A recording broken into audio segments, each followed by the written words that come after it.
Hello, my name is Jonas. In this video I will show you how to grade my latest project called MONOCHROME 2020.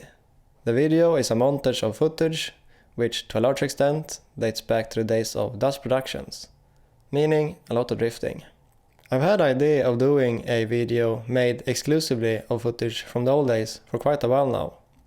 And after doing some black and white photography and pushing Kodak Tri-X400 film, I got inspired to combine that aesthetic with this particular idea.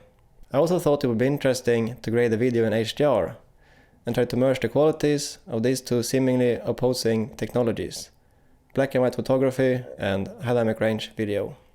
Now, before we begin, if you're interested in learning more about how to create HDR video, I suggest you check out my playlist called How to Create HDR Video. Those tutorials give you all the information you need to get started with creating high dynamic range video. Also, remember to like and subscribe for more videos. So, let's get started. A lot of the footage used in this video was shot several years ago. Some of it wasn't even shot in log. And most of the clips were recorded in highly compressed formats, such as H.264. This isn't an optimal starting point for HDR grading, to say the least. But since I was going to degrade the images anyway, I thought it might work. The color grading workflow was quite simplistic, and it started in the edit. I needed to be able to quickly decide if a clip would work or not. So at first I used a timeline node to desaturate all clips to black and white. Later, when I decided to use the FilmConvert plugin to emulate Kodak Tri-X400 film, I added the plugin to every single clip I put on the timeline. I could have added it as a timeline adjustment as with the previous black and white node. But since my inspiration of this look come from pushing analog film, I added FilmConvert to the very first node of every clip, before the contrast adjustment. In a way, this allowed me to push the footage digitally, so to speak. Normally, I would also have created a group and, in this case, added the plugin as a pre-clip adjustment, instead of adding it to every single clip. But it never got to that in this grade. Another thing about FilmConvert is that it isn't made to work in HDR. So, if I would set the brightness first and then add the plugin, it would squash the highlights down to 100 nits, as you can see here. The settings I used here is nothing special. I had already decided to go with the Kodak Tri-X400 emulation, and I kept it at the standard settings. The only thing I really experimented with was the sensor size. I really liked how the Super 16 option rendered the grain, but in the beginning I thought that the images became too soft or blurry. Although after a while I got used to this look and embraced it. To get even more control over the grain, I could have used an adjustment to control the brightness before the FilmConvert plugin, but then I would somewhat gone away from the original idea of pushing film. And as you can see in the video, the amount of grain varies widely between some of the shots. To expand the dynamic range of the clips, I used both the regular gain wheel, and to differentiate the highlights a bit more from the rest of the image, I occasionally used the highlight log wheel as well. Many of the shots lacked any specular highlights or definition in that area, so the brightness rarely go very high. Although the frame average brightness level occasionally becomes quite high, especially in this shot of professional drifting driver Juha Rintanen, where the smokes fill the whole screen, just below the amount of time needed for ABL to kick in on my LG C7. I believe this shot had the highest max FALL value of 217 nits, and if the smoke would have lasted a little longer, my TV would have dimmed the screen. To adjust the blacks, I used false color with my custom profile. I didn't want to crush them totally, so as a baseline adjustment, I made so that the darkest parts of the images wouldn't go totally black, which with this false color plugin is where the color turns from black to first blue and then to pinkish red.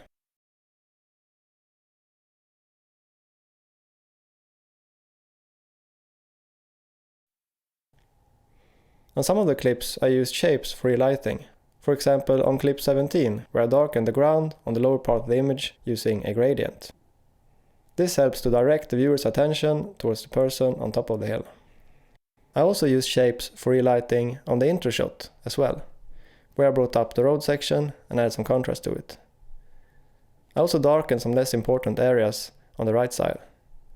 I think this creates a better and more dynamic image.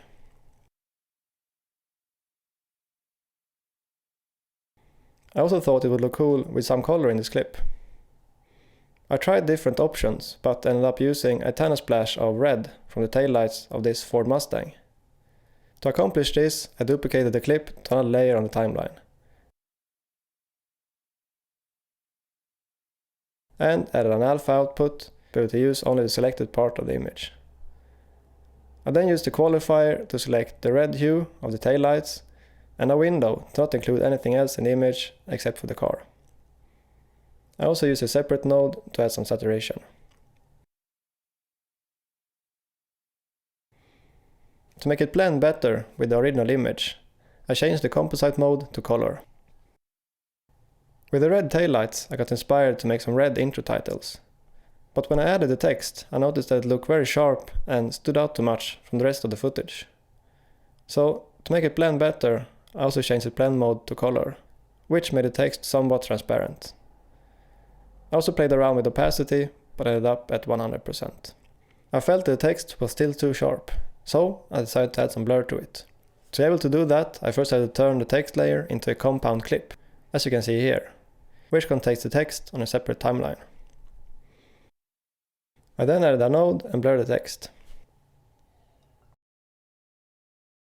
To brighten the text, I also added some gain on a separate node. And I'm really happy with the final result. You might also have noticed that this red theme comes back at the end of the video. At first, I wasn't going to use the ending music. But when I found the clips with the trees, I thought that it would be a good match here. With these clips, I did pretty much what I did with the taillights in the first clip. Although I put a bit more effort into selecting the red color and fine-tuning the matte. On these two clips, I lowered the opacity to 80%, which I thought led to a good balance between the pop of the color and how it blends with the overall image. Another thing I'm really happy about how it turned out, which isn't really part of the grade, but is part of the edit, is the transition between these two clips of Mattias Österlund drifting a Camaro. The edit looks very smooth, and it came about as a happy accident, when two of the clips ended up next to each other on the timeline during the editing process. The only thing I had to do was to align the clips vertically to match each other, and edit them as seamlessly as possible. To really make the transition smooth, I added a non-additive dissolve. So that concludes this tutorial and overview of how I graded this video, Monochrome 2020. If you have thoughts or questions, please leave a comment below. Also, remember to like and subscribe for more videos. Thanks for watching, until next time, goodbye.